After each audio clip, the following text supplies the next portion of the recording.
नमस्कार मंडळी, welcome back to my channel. आज मी तुमच्यासोबत शेअर करत आहे अळूच्या फतफत्याची रेसिपी। पावसाळा आहे त्यामुळे अळू तर आपल्याला इझिली मार्केटमध्ये मिळून जाईल। चला तर मग बघूयात कसं बनवायचं ते। इथे मी अळूच्या जुड्या घेतलेल्या आहेत 3। हे बघा, मस्त हिरवीगार पानं आहेत अळूची। ही आहेत अळूच्या फतफत्याची पानं आणि अळूवडीची पानं थोडी डिफरंट असतात, थोडी जाड असतात। सो ही आहेत फतफत्यासाठी पानं। चला आता आपण ह्यांना नीट करून घेऊया। हे बघा, मी जुड्या ते ओपन करून घेतलेल्या आहेत। आता एक एक करून आपल्याला कट करायचं आहे। हे देठापासून आपल्याला अशा पद्धतीने कट करून घ्यायचं आहे ह्याला, आणि थोडंसं खालच्या साईडने आपल्याला त्याला कट करायचं आहे। मातीवाला जो पोर्शन आहे तो निघून जाईल असं। इथे वरती साली ज्या आहेत त्या आपल्याला अशा पद्धतीने काढायचं आहे, बघू शकता तुम्ही। असं इझिली काढू शकता, इझिली निघते ते वरची साल। आणि हे असे तोडून घ्यायचे आहेत। देठावरच्या साली काढायच्या आहेत जेणेकरून आपली भाजी व्यवस्थित शिजली जाईल। हे बघा, पान आणि देठ जो आहे तो अशा पद्धतीने वेगळा करून घ्यायचा आहे आपल्याला।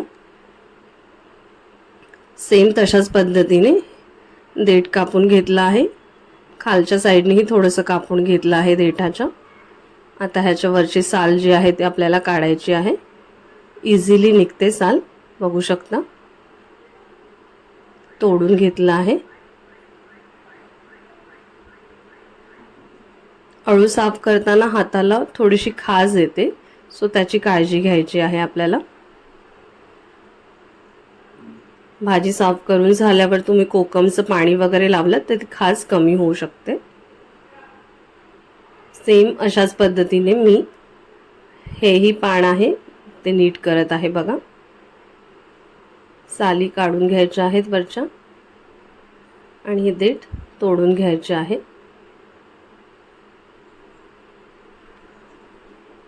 अशा सेम पद्धतीने आपल्याला सर्व पानं नीट करून घ्यायची आहेत। आता इथे मी भाजी स्वच्छ धुवून घेतलेली आहे, बघू शकता।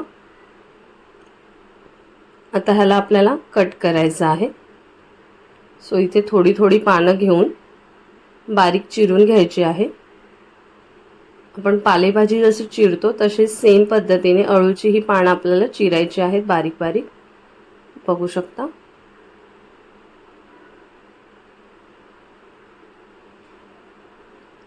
छान अशी बारीक चिरून घ्यायची आहेत आपल्याला पानं।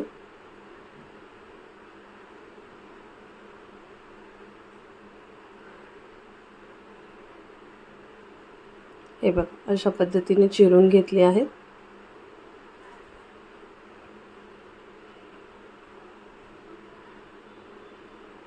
बाकीची ही पानं आपल्याला तशीच चिरून घ्यायची आहेत बारीक।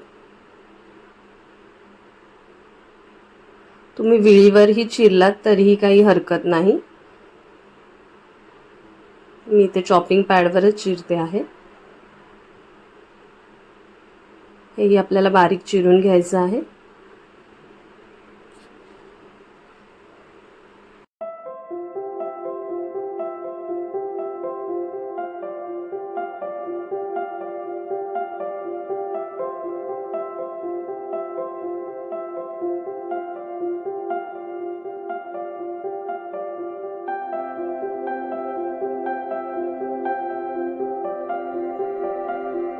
पानं आपण बारीक चिरून घेतलेली आहेत, बघा।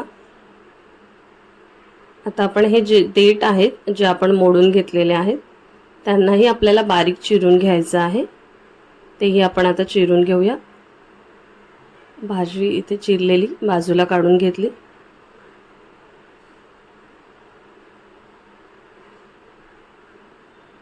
आता हे देठ आहेत जे ते आपण चिरून घेऊया।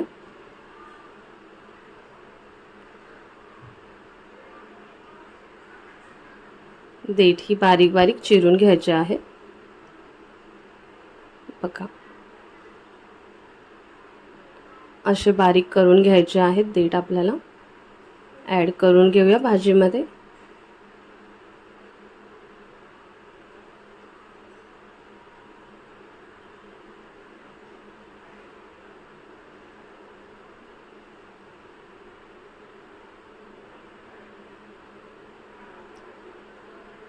बारीक चिरून झाल्यानंतर भाजीमध्ये ह्यांना ॲड करूया. चिरलेल्या भाजीमध्ये देठही ॲड करून घ्यायचे.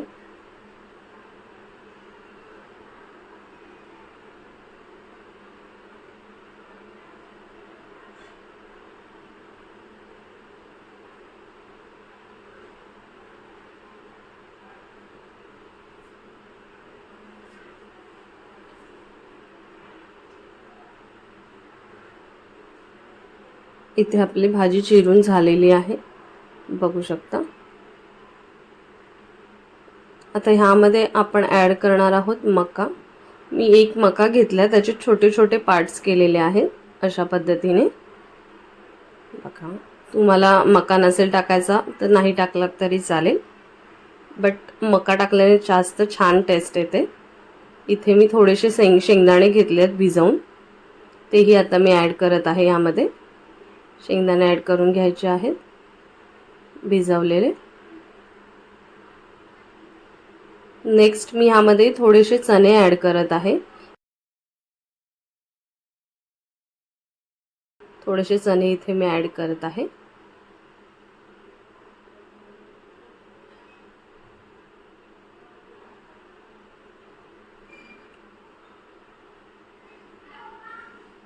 इथे मी 2 कांदे घेतलेले आहेत, एक मोठा आणि एक मीडियम. कांदे आपल्याला बारीक चॉप करून घ्यायचे आहेत फोडणीसाठी.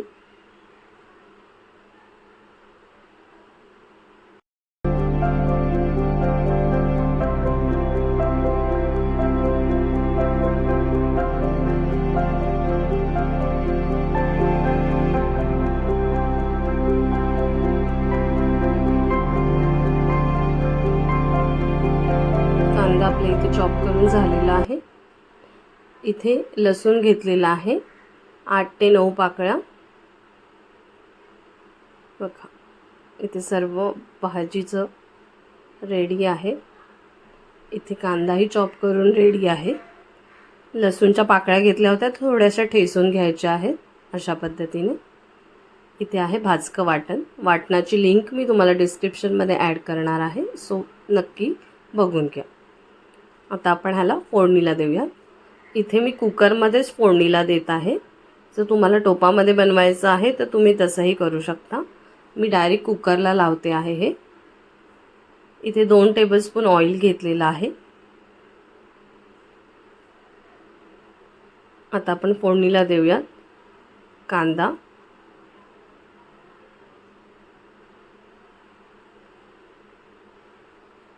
कांदा तेलामध्ये परतवून घ्यायचा आहे. त्यासोबत आपण ॲड करत आहोत लसूण. लसूण आणि कांदा तेलामध्ये व्यवस्थित परतवून घ्यायचा आहे आपल्याला.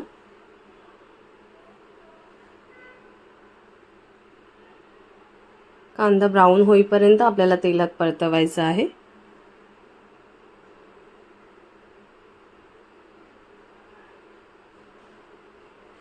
कांदा आपला ब्राऊन झालेला आहे बघा.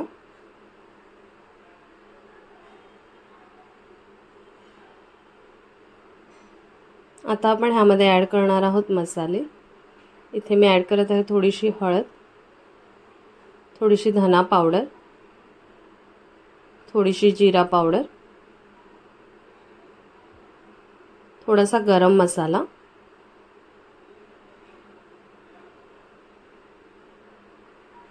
आता आपण ॲड करणार आहोत ह्याच्यामध्ये मालवणी मसाला.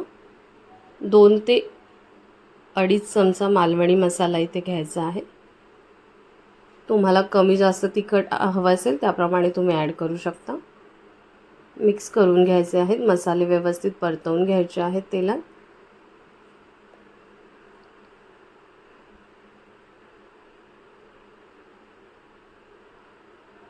मसाले व्यवस्थित परतले गेले आहेत.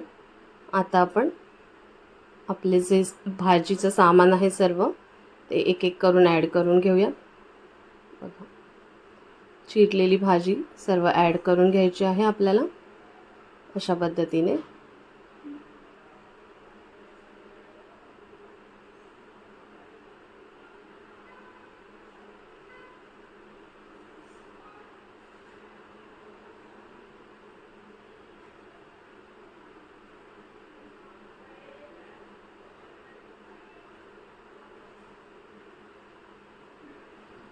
ते सर्व आपण ॲड करून घेतलेलं आहे. आता ह्याला मिक्स करून घेऊयात.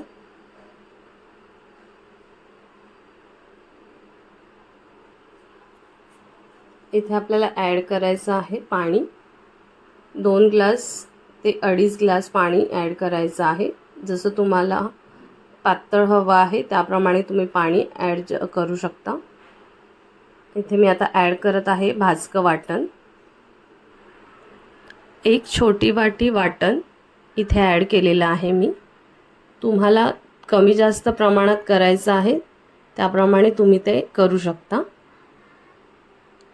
इथे जास्त ग्रेव्हीसाठी आपल्याला पाणी थोडं जास्तच ठेवायचं आहे. आता ह्याला व्यवस्थित मिक्स करून घ्यायचं आहे. बघा, आता ह्यामध्ये आपल्याला ॲड करायचे आहेत कोकम. इथे 10 ते 12 कोकम घ्यायचे आहेत ॲड करण्यासाठी. अळूला खाज असते त्यामुळे ती खाज जाण्यासाठी आपल्याला कोकम ह्यामध्ये ॲड करायचे, जेणेकरून आपल्याला खाताना खाज नाही लागणार. बघा, कोकम ॲड करून घेतले आहेत. इथे सर्व व्यवस्थित मिक्स करून झालेलं आहे. आणि आता आपण इथे ॲड करणार आहोत चवीनुसार मीठ. चवीनुसार मीठ ॲड करून पुन्हा आपल्याला ह्याला व्यवस्थित मिक्स करून घ्यायचं आहे. अशा पद्धतीने बघा,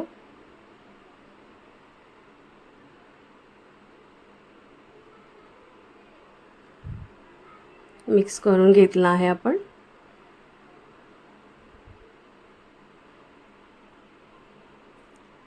आता आपण कुकरचं झाकण लावून घेणार आहोत आणि 4 ते 5 शिट्या काढणार आहोत.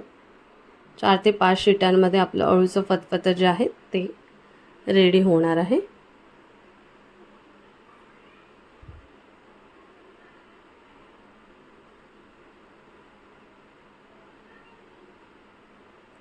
इथे आपल्या 5 शिट्या झालेल्या आहेत. थंड झाल्यानंतर आता ओपन करून बघूया. बघा, किती मस्त अळूचं फतफतं बनून रेडी झालेलं आहे. मस्त असा कलरही आलेला आहे. मस्त असं अळूचं फतफतं इथे बनून आपलं रेडी झालेलं आहे. आणि ह्याची राईस बरोबर खायची मज्जाच काही वेगळी आहे. अळूचं फतफतं आणि राईस नक्की ट्राय करून बघा. जर तुम्ही कोकण साईडचे असाल तर तुम्हाला माहितीच असेल, आणि नसाल तर तुम्ही हे घरी नक्की ट्राय करून बघा आणि राईससोबत खाऊन मला नक्की कमेंट करून सांगा. रेसिपी तुम्हाला आवडली असेल तर घरी एकदा जरूर ट्राय करा. व्हिडिओ आवडली असेल तर व्हिडिओला लाईक करा आणि चॅनलला सबस्क्राईब करा अजून नवीन व्हिडिओसाठी. बघा, मस्त असं अळूचं फतफतं इथे आपलं रेडी झालेलं आहे.